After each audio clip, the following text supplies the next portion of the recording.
1998 ഇറങ്ങിയ മൂവിയെക്കുറിച്ചാണ് ഇന്നലെ ഞാൻ സംസാരിച്ചത്. അതിൻ്റെ തുടർച്ചയാകാം ഇന്നത്തേതും എന്ന് കരുതുകയാണ്. യേശു പറഞ്ഞു, ഗോതമ്പ് മണി നിലത്ത് വീണഴിയുന്നില്ലെങ്കിൽ അത് അതേപടി ഇരിക്കും. നിലത്ത് വീണഴിഞ്ഞാലോ അത് ധാരാളം ഫലം പുറപ്പെടുവിക്കും.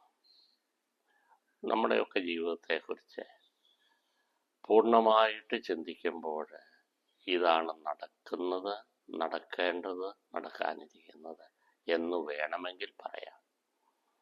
നമ്മൾ തിരികെ പോകുമ്പോൾ ജോൺ മില്ലർ എന്ന് പറയുന്ന ക്യാപ്റ്റൻ നോർമണ്ടിയിലെ വനപ്രദേശത്ത് റയാനെയും അന്വേഷിച്ചെത്തി. അവനെ നിർബന്ധിക്കുന്നുണ്ട്, അവനെ കണ്ടുമുട്ടാൻ ഒത്തിരി പാടുപെട്ടു. എന്നിട്ട് അവനെ നിർബന്ധിക്കുന്നുണ്ട്, നീ നിന്റെ നാട്ടിലേക്കും വീട്ടിലേക്കും മടങ്ങണം. നിന്റെ 3 സഹോദരന്മാരും പട്ടാള സേവനത്തിൽ അല്ലെങ്കിൽ യുദ്ധഭൂമിയിൽ മരിച്ചു വീണു.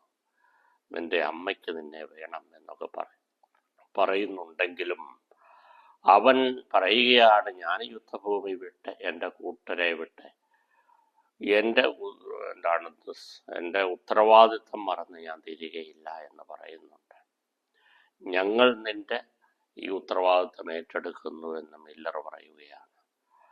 അവൻ്റെ ഉദ്യമത്തിൽ പിന്തിരിപ്പിക്കാൻ റയനെ ശ്രമിക്കുന്നതിനിടയിൽ അവന് തന്നെ മുറിവേൽക്കുകയാണ്. മാരകമായ മുറിവേറ്റ് കിടക്കുന്ന ജോൺ മില്ലർ എന്ന ക്യാപ്റ്റൻ അവസാനം അവനോട് പറയുകയാണ്, റയൻ, നീ മനസ്സിലാക്കുക, ഞാനും എൻ്റെ കൂട്ടത്തിലുള്ളവരും ആർജിച്ചെടുത്ത സഹനത്തിൻ്റെ കൂമ്പാരം ഈ യുദ്ധഭൂമിയിൽ രക്തമായിട്ട് ഞങ്ങൾ ചിന്തുകയാണ് നിനക്കു വേണ്ടി, നിന്നെ തിരിച്ചയക്കാനെന്ന് പറയുകയാണ്.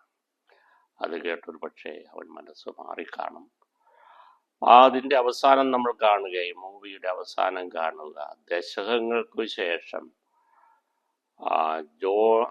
ജെയിംസ് ഫ്രാൻസിസ് റയൺ എന്ന് പറയുന്ന റിട്ടയേർഡ് പ്രൈവറ്റ് ജോൺ മില്ലറുടെ കല്ലറ തേടി നോർമണ്ടിയിലെ സെമിറ്ററിയിൽ വരികയും തൻ്റെ ഭാര്യയും ഒത്ത് തിരി തെളിച്ച് അവിടെ പ്രാർത്ഥിക്കുന്നിടത്താണ് മൂവി തീരുക. ധന്യമായ ഒരു കാഴ്ചപ്പാട്.